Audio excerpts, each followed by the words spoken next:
வணக்கம். மருந்து தயாரிப்பு துறையில குவாலிட்டிக்கு ஒரு வரைபடம் இருக்குன்னா அது ஸ்டாண்டர்ட் ஆப்பரேட்டிங் ப்ரொசீஜர்ஸ், அதாவது எஸ்ஓபிக்கள் தான். இன்னைக்கு நாம இந்த எஸ்ஓபினா என்ன, அது ஏன் ஃபார்மா துறையோட தரத்துக்கு ஒரு உயிர்நாடியா இருக்குங்கிறத பத்தி தான் விரிவா பார்க்க போறோம்.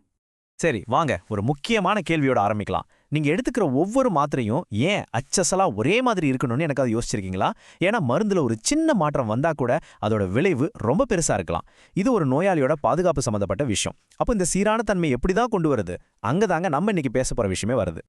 இந்த மாதிரி ஒரு பெரிய சிக்கலான பிரச்சனைக்கு ஒரு ரொம்ப சிம்பிளான பதில் இருக்கு. அதுதான் எஸ்ஓபி. சரி, முதல்ல எஸ்ஓபினா என்ன தெளிவா புரிஞ்சுக்கலாம் வாங்க. எஸ்ஓபி, அதாவது standard operating procedure.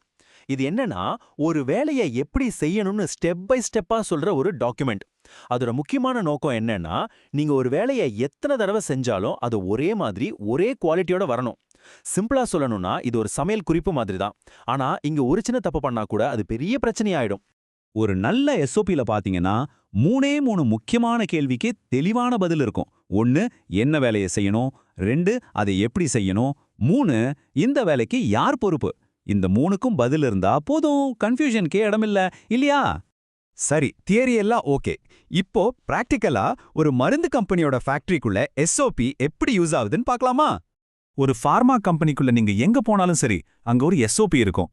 Raw material handle பண்றதுல இருந்து மாத்திரை தயாரிக்கிற வரைக்கும், மெஷினை கிளீன் பண்றது, லேப்ல டெஸ்ட் பண்றதுன்னு எல்லாத்துக்கும் இதுதான் கைடு. ஏன், ஒரு சின்ன தப்பு, அதாவது டீவியேஷன் நடந்தா என்ன செய்யணும், ஒரு புது மாற்றத்தை எப்படி கொண்டு வரணும், எம்ப்ளாயிஸ்க்கு எப்படி ட்ரைனிங் கொடுக்கணும்னு, இப்படி கம்பெனியோட ஒவ்வொரு விஷயத்துக்கும் எஸ்ஓபி தான் பேக் போன். இப்போ 2 ஃபேக்டரியை கற்பனை பண்ணி பாருங்க.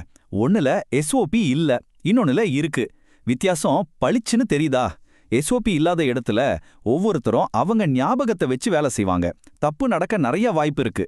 ஆனா எஸ்ஓபி இருக்கிற இடத்துல ஒரு தெளிவான ப்ராசஸ் இருக்கும். அதனால வேலையில ஒரு கன்சிஸ்டன்சி, சேஃப்டி எல்லாமே உறப்பாக்கப்படும்.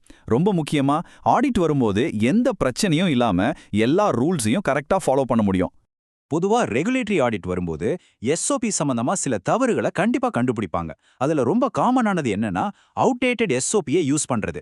அதே மாதிரி எம்ப்ளாயீஸ்க்கு எஸ்ஓபி பத்தி சரியா ட்ரைனிங் கொடுக்காம இருக்கிறது, இல்லனா எஸ்ஓபில ஒன்னு எழுதி வச்சுட்டு வேலையில வேற மாதிரி செய்யறது, இதெல்லாம் பெரிய பிரச்சனையில கொண்டு போய் விடும்.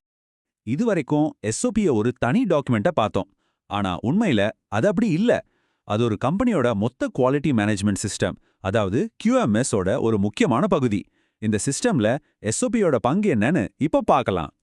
நம்ம பேசினதுலயே ரொம்ப ரொம்ப முக்கியமான பாயிண்ட் இதுதான் சொல்லலாம். யோசிச்சு பாருங்க, ஒரு கம்பெனிக்கு குவாலிட்டினா இப்படிதான் இருக்கணும்னு பெரிய எதிர்பார்ப்புகள் இருக்கும் இல்லையா? அந்த எதிர்பார்ப்புக்கும் ஒவ்வொரு நாளும் எம்ப்ளாயிஸ் செய்யற வேலைக்கும் நடுவுல இருக்கிற ஒரு பாலம் தான் இந்த எஸ்ஓபி.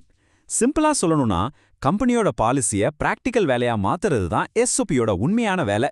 அதனால தான் சொல்றோம், எஸ்ஓபிங்கிறது வெறும் குவாலிட்டி டிபார்ட்மெண்ட்டுக்கு மட்டும் உள்ள ஒரு டாக்குமெண்ட் கிடையாது. அது நிஜமாவே வேலை செய்யற ஒவ்வொருத்தரோட கையிலையும் இருக்க வேண்டிய ஒரு டூல். ஒரு வேலையை எப்படி கரெக்டா, சேஃபா, ஒரே மாதிரி செய்யணும்னு அதுதான் உங்களுக்கு சொல்லிக் கொடுக்குது.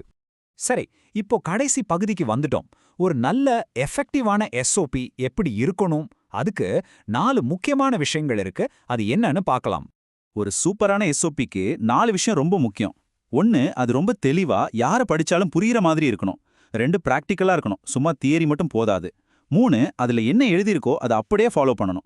கடைசியா 4வது, வேலையில ஏதாவது மாற்றம் வந்தா உடனே எஸ்ஓபியும் அப்டேட் பண்ணிடணும். சரி, எல்லாத்தையும் பார்த்தாச்சு. இப்போ கடைசியா ஒரு கேள்வி. விதிகளை உருவாக்குறத மட்டும் போதுமா, இல்ல அந்த விதிகளை மதிக்கிற, ஃபாலோ பண்ற ஒரு கல்ச்சரை உருவாக்குறது அதை விட முக்கியமா? யோசிச்சு பாருங்க. எஸ்ஓபிங்கிறது ஒரு டூல், அவ்வளோதான். ஆனா அந்த டூலை சரியா பயன்படுத்துற ஒரு கம்பெனியோட கல்ச்சர் தான் உண்மையான குவாலிட்டியை முடிவு பண்ணுது. இதை பத்தி நீங்க என்ன நினைக்கிறீங்க? யோசிச்சு பாருங்க.